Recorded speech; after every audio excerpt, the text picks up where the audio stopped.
Hvert år skal ejeren af et almindeligt vandforsyningsanlæg indberette status for anlæggets tilknyttede boringer. Denne indberetning åbner hvert år den 1. januar og skal være afsluttet inden den 1. februar samme år. Fra i år er indberetningen ændret. Denne introduktionsvideo vil hjælpe dig igennem indberetningen.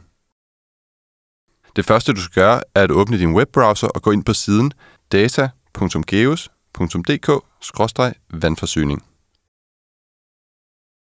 Her skal du angive dit brugernavn, som er den e-mailadresse, du er oprettet med. Dernæst skal du angive din adgangskode, som er en kode, du tidligere selv har valgt. Har du glemt din adgangskode, kan du trykke på "Jeg har glemt min adgangskode". Her kan du angive den e-mail, du er tilknyttet med, hvorefter du kort tid efter vil modtage en e-mail med et link, hvor du kan ændre din adgangskode.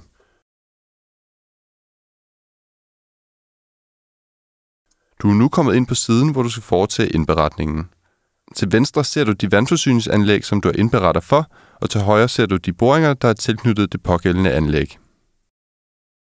Hvis du i anlægslisten vælger et anlæg, vil du se listen til højre skifte, således at den viser de boringer, der er tilknyttet anlægget.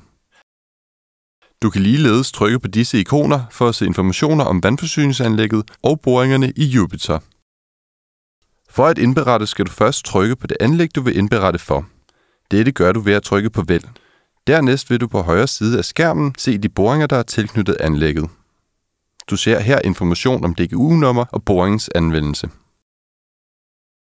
Her kan du ligeledes vælge imellem dine boringer. Du vil i nogle tilfælde se en markering ud fra din boringsanvendelse. Denne fortæller, at den angivne anvendelse ikke længere er gyldig, da den viser, at boringsanvendelsen er udgået. Boringer med sådan forældede anvendelser skal i forbindelse med indberetningen rettes, så de benytter en af de nye boringsanvendelser. Det er her vigtigt at sige, at grunden til dette er en ændring i databasen, og ikke fordi du som indberetter har lavet en fejl. Det er derfor meget sandsynligt, at din boring altid har haft samme anvendelse, men at du alligevel skal ind og angive en anvendelse i systemet, som passer til en af de nye boringsanvendelser. Hvis du har en sådan markering, eller hvis din boring har skiftet anvendelse i løbet af året, skal du trykke på "Vælg" og derefter "Ret anvendelse". Du vil nu se denne boks komme frem. Her skal du først angive, hvilken anvendelse din boring har.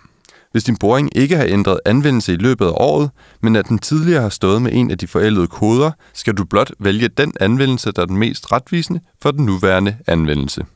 Dette vil i de fleste tilfælde være indvindingsboring til almen vandforsyning. For de boringer, hvor den tidligere anvendelse er forældet, og der ikke er sket en fysisk ændring på boringen siden sidste indberetning, skal du anvende datoen den 1.1.2017 som ændringsdato. Hvis din boring har ændret anvendelse i løbet af året, skal du angive den nye anvendelse. Hvis din boring er en boring til en almen vandforsyning, skal du ikke gøre mere, og du kan trykke på "Gem". Hvis din anvendelse ændres til noget, der ikke er indvindingsboring til almen vandforsyning, skal du nu angive årsagen til skiftet i anvendelsen, og dernæst angive den dato, hvor boringen skiftede anvendelse. Når du har angivet dette, kan du trykke på "Gem".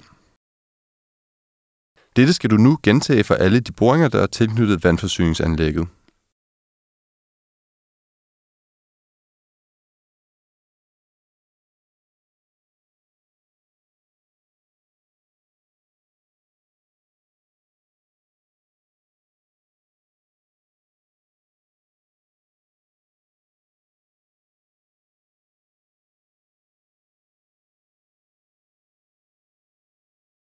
Når du har indberettet status for alle dine boringer tilknyttet dette anlæg, kan du trykke på "Afslut indberetning".